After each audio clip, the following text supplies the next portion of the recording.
So hello everyone, good morning and welcome back to my another new vlog. তো আবারও এলাম অনেক দিন পর ব্লগ নিয়ে, মানে আমার আর ব্লগ করা হয়ে ওঠে না। তো যাই হোক, পুজো তো শেষ হয়ে গেছে। সবাই পুজো কেমন কাটিয়েছো? আমিও বেশ ভালো কাটিয়েছি। তো সবাইকে শুভ বিজয়ার প্রণাম ও ভালোবাসা ছোটদের।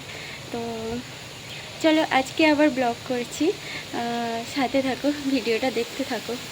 গতকাল বৃষ্টির কারণে জামাগুলো তো পরিষ্কার করতে পারিনি, তাও আমি কিছুটা ধুয়ে দিয়েছিলাম। তারপরেও যে কটা বাকি থেকে গেছিলো সেগুলো আজকে ভালো করে একদম চুবিয়ে দিয়েছি। আর দেখো, রোদ তো উঠেছে। হ্যাঁ, রোদ উঠেছে, বাতাস বইছে খুব, কিন্তু কি বলো তো, সারাদিন ধরে আবার বৃষ্টিও হয়েছে। তো দুদিন লেগেছে জামাগুলো শুকোতে আর কি। তো যাই হোক, আমি স্নান টান করে নিয়েছি, তারপর এখন এসছি ঠাকুরের কাছে পুজো দিতে। তো এখানে আমি পুজো দিয়ে নেব, আর তুলসী মন্দিরেও পুজো দেব। আর দেখো, ফুল টুল দিয়ে দিয়েছি। আর আমি না এখানেই ধূপ দিয়েছি, আর বাইরে তো বৃষ্টি হচ্ছে, ওই জন্য আমি আর বাইরে ধূপ দিইনি। তো ধূপ দেওয়ার পর প্রচণ্ড খিদে পেয়ে গিয়েছিল, মানে প্রচুর, কালকে রাতে খাইনি। ওই জন্য না সকাল থেকে বিশেষ করে ভীষণ খিদে পেয়ে গেছে। আমি আর কি করব, আলু ভাজা করেছি, তার সঙ্গে ময়দা ছিল।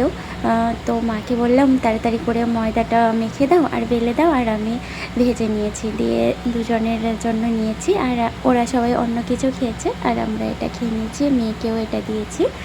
তো কেমন জানি এখন না কেমন শরীরটা ভীষণ খারাপ করে, মানে একবার যদি খিদে পেয়েছে না খেয়েছি না, তারপর যেন দুর্বল লাগে, কেমন মাথা যন্ত্রণা করে, কেন আমি জানি না। তো যাই হোক, আর কি করব, ভীষণ খারাপ লাগছে আজকে, মানে খিদে পেয়েছিল, খাবারটা মিস করে দিয়েছি তার জন্য। আর ওয়েদার তো দেখতে পেলে। আর আজকে দুপুরে রান্না হবে ডিমের ঝোল। এইগুলো হচ্ছে দেশি মুরগির ডিম। তো এইগুলো 3টে সেদ্ধ করছি। আর আমার হাজব্যান্ড আর শাশুড়ি মা খাবে, মানে ডিমের ভাজা করে যে ঝোলটা হয় ওটা খাবে। আর আমার বাবার জন্য ওটা পোলট্রি মুরগির ডিম খায়, ব্রয়লার মুরগির আর কি, এটা খায় না। তার জন্য মা সেটা আলাদা করে বানাবে। আর মা তো আলাদা তরকারি বানাবে, মানে মা ডিম খায় না, তার জন্য একটা আলাদা তরকারি বানাবে। আর এখানে উচ্ছে আর আলু ভাজা হবে একসাথে। এই হচ্ছে আমাদের মেনু বর্তমানে। আর কি হবে বর্তমানে আমি এখন জানি না, পরে যা হবে দেখা যাবে। তো চলো, আমার রান্না এখন হয়েছে, কমপ্লিট হয়ে গেছে। এই ডিমের ঝোল, আর এই যে দেখো ডিম 3টে সিদ্ধ, আর এখানে ভেজে করছি আর কি। আমার না ভাজা করে খেতে ভালো লাগে না, এমনি সিদ্ধটাই বেশি ভালো লাগে, আর সিদ্ধটা খেলেই মনে হয় ভালো আমার। যাই হোক, আর এখানে খেতে বসে গিয়েছি উচ্ছে ভাজা ডিমের ঝোল দিয়ে। খেতে তো বসে গেছি, কিন্তু খেতে পারছি না, কি করা যায়, মানে খেতে পারছি না, কেমন যেন লাগছে, একটা বুক ঢিপ ঢিপ ঢিপ ঢিপ করছে, গরমে না কি জানি না। আর তখন পরোটা খেয়েছি। তো চলো, খাওয়া দাওয়ার পর একটু ঘুমিয়ে গিয়েছিলাম। আর ঘুম থেকে উঠে দেখি আকাশে ভীষণ কালো মেঘ উঠেছে, যেন মনে হয় এক্ষুনি ঝড় বৃষ্টি হয়ে যাবে, এত মেঘ উঠেছে কালো করে। কিন্তু বৃষ্টি সেরকম একটা হয়নি, হালকা হালকা হয়ে চলে গেছে আর কি। আমি তো ভয় পেয়ে গেলাম যে এত মেঘ, জোরে মেঘ উঠেছে, কি না কি হবে। তো চলো একটু বাগানের দিকে যাই। আর দেখো এমন বৃষ্টি হচ্ছে কন্টিনিউ, মানে ওই দুর্গাপুজো 3 দিন একটু রোদ ছিল, তার আগে বৃষ্টি হয়েছে, দুর্গাপুজোর 3 দিন বাদ দিয়ে আবার বৃষ্টি শুরু। আর এই যে দেখো পুকুর আমাদের বাড়িতে কেমন ভর্তি হয়ে গেছে, এইভাবে পুকুর ভর্তি হয়ে গেছে, আর বাচ্চা আরও আছে, এদিক দিয়ে আসে। আমার না ভীষণ ভয় লাগে, সবসময় চোখে চোখে রাখি, তাও পুকুরে জল পুরো ভর্তি, আর তাও দেখো ঝিমঝিম করে বৃষ্টি পড়ছে। আর চলো, আর একটু এই যে বাগানে আমি বেরোবেরি করছি একটু, মানে। আর ওখানে আমার হাজব্যান্ড কী করছে যেন, তো বাতাস তো হচ্ছে, হ্যাঁ গরমের থেকে কিন্তু একটু স্বস্তি। তারপর বাড়ি এসে এই যে দেখো, ওই যে পুজোর সময় সব করেছি, তারপর আর এইগুলো গুছানো হয়নি, এইভাবে সব এলোমেলো হয়ে গেছে। তো এটাই ভাবলাম গুছাই। আর এই যে র্যাকটা, এটা আমি নিয়েছি, ওই বাড়িতে এসেছিল একজন বিক্রি করতে, তো ওখান থেকেই নিয়েছি, 150 টাকা নিয়েছে আর কি। আর এটা না আমি ওয়ালে লাগাবো বলে ভেবেছিলাম তার দিয়ে, কিন্তু না এত শক্ত লাগানো গেল না। তারপরে ভাবলাম দরকার নেই, থাক এখানেই রাখি। তো এখানে রেখেছিলাম না, ওই মিষ্টি না ওদের, ওরা হাত পেয়ে যায়, ওরা হাত দিয়ে টানাটানি করে সব করে ফেলে, কিন্তু এখনও কিছু করেনি, অনেক দিন থেকে রয়েছে। তো সব আমি দেখো নিচে নামিয়ে দিয়েছি। আর এইভাবে এখানে আয়নাটা রয়েছে না, এখানেই আমি এইভাবে লাগাবো ভেবেছিলাম, কিন্তু আর এখানে মানে আমি সেই ওইটা কাঁটা আর লাগেনি, ইট আছে নাকি জানি না, কিছুতেই হলো না। আর আমি এত করিও নি, এখানে যখন আছে রেখে দিয়েছি। তো আমি সব নিচে নামিয়ে দিয়েছি। তারপর ভাবলাম এই সাইডে রাখি একটু, যদি একটু জিনিস এদিক ওদিক করতে ভালো লাগে, তো রেখে দিয়েছি এর মধ্যে। আর ওই ভিভেক্স থেকে সব তেলগুলো ছিল, শ্যাম্পু তেল, সিরাম, ওইগুলো ছিল।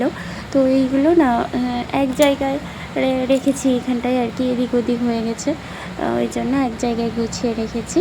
আর যা কিছু ছিল আর কি, সানস্ক্রিন, নীল পালিশ, এই টুকটাক যা থাকে, ওয়াটার, ডাবর ওয়াটার, যে গোলাপ জল, তো এইগুলো সব রেখেছি। এইগুলো না এত কিনি আর একটাও কিছু আমার কাছে থাকে না, সব ওই মিষ্টি মিষ্টি সব নিয়ে খেলে, ওইগুলো নিয়েই তাদের খেলার জিনিস। আমি যতই এদিক ওদিক করে রাখি না কেন, তারপর আমি লাস্টে সব বের করে দিয়েছি, আমি থাক এখানেই, যে হাত দেবে তাকে আমি ধরে কিন্তু মার দেব। তো যাই হোক, চলো এক এক করে আমি সব গুছিয়ে নিই। আর এখানে আমার একটা ওই কম্প্যাক্ট আছে, তারপর ওইগুলো দেখো, ওই মুখগুলো খুলে দিয়েছে, ওই সব ক্রিমের সব মুখ খুলে দিয়েছে, ময়শ্চারাইজার একটা। তারপর এখানে সিঁদুর, তারপর ওই মুলতানি মাটি একটা এনেছিলাম, ওটাও ইউজ করা হয়নি, তার ওই একটা করে রয়েছে আর কি। তো চলো, যা ছিল। আর এর মধ্যে না সব কিছুই থেকে যায়, মানে ওই মিষ্টির ক্লিপ লাগে, তারপর অনেক ক্লিপ এদিক ওদিক ছড়িয়ে যায়, এর মধ্যে রেখে দিলে না সব একসঙ্গে থাকে, আর দেখতেও ভালো লাগে, আর হাতের কাছে পাওয়া যায়, তাড়াতাড়ি করে খুঁজতে গেলে আর এদিক ওদিক হয় না, হাতের কাছে পাওয়া যায়। আর ওইদিকে নীল ঝুড়িটার মধ্যেও আমার কিছু ক্লিপ রয়েছে, ওটাকেও আলাদা করব। তো কোথায় রাখবো দেখে, এখানে রাখবো কি আলাদা জায়গায় তুলে রাখবো। এখানে রাখতে ভয় লাগে, কারণ ওই মিষ্টি না ওইগুলো নিয়েই খেলবে, ওদের আর কিছু লাগে না, শুধু এই আমার জিনিস নিয়েই খেলবে, ওই জন্য না রাখি না, এদিক ওদিক করে দিই। তারপর এখানে পাশে একটা আয়না ছিল, এটাও রেখে দিলাম, রাখি না, কারণ ওরা নিয়ে শুদ্ধ খেলা করবে, না হলে আমি এক জায়গায় গুছিয়ে রাখতে ভালো লাগে, কিন্তু ওদের জন্য কিছু গুছিয়ে রাখতে পারি না, সব কিছু নিয়ে ওরা। একটা লিপস্টিক আমার কাছে থাকে না, মানে কি বলবো, কত লিপস্টিক কিনেছিলাম, একটা কোথাও বেরিয়ে পড়বো যে হালকা লিপস্টিক লাগাবো, সেটাও আমার কাছে থাকে না, লিপস্টিক, কাজল, পেন্সিল কিচ্ছুই থাকে না, সব ওরাই নিয়ে খেলে করে। তো যাই হোক, আর একটা জিনিস দেখাচ্ছি তোমাদেরকে, দেখো, একটা আমি শাড়ি নিয়েছিলাম ফ্লিপকার্ট থেকে, ওই অর্গেনজা শাড়িগুলো, তো ওটা এসছে, আর আসার পর না আমার কালারটা ভীষণ ভালো লেগেছে, আর এমনিও সফট, কিন্তু ওটা আর আমি পরে দেখিনি, খুলেও দেখিনি। যখন আমি পুজোর সময় এটা হ্যাঁ নবমীতে পরবো বার করেছিলাম, তারপর যখন দেখি কিছুতেই ওই কুচি করতে পারছি না, কিছুতেই হচ্ছে না, আর শাড়িটা এত বড় যেন আমার হাইট মানে চওড়াটা পুরো আমার হাইটের গলা অবধি হয়ে গেছে, মানে শাড়িটা যখন আমি কুচি করছি তখন ওই শাড়িটার শাড়ির মতো থাকছে না, মানে কেমন হয়ে যাচ্ছে কি বলবো। তারপর মাঝখানে কাটা, মানে এমনি এই শাড়িটা সুন্দর, অনেককে আমি পরতে দেখেছি এবছর এই শাড়িটা, কিন্তু ওদেরকে আমি ফলো করেছি যে সুন্দর কুচি করেছে, সুন্দর নরম, শাড়িটা কিন্তু নরম, দেখো কত নরম লাগছে, কিন্তু কী প্রবলেম জানি না, এটা হচ্ছে না, শাড়িটা নিয়ে মানে আমি লস খেয়ে গেছি। তো যাই হোক, আর কি করা যাবে, রেখে দিলাম, কোনো তো কাজে লাগবে না। তো এখন মিষ্টিকে পড়তে বসিয়েছি, আর ছোটোটা তো ঘুমিয়ে গেছে। তো এই হচ্ছে। আর রাতে কি রান্না হবে আমি জানি না, পাঁপড় ভেজেছিল এখানে, আমাদেরকে দিয়ে গেছে, ওরা তো ঘুমিয়ে গেছে, আর আমি এটা খাচ্ছি। আর আজকের ভিডিওটা এখানেই শেষ করছি, ভালো থেকো, সুস্থ থেকো।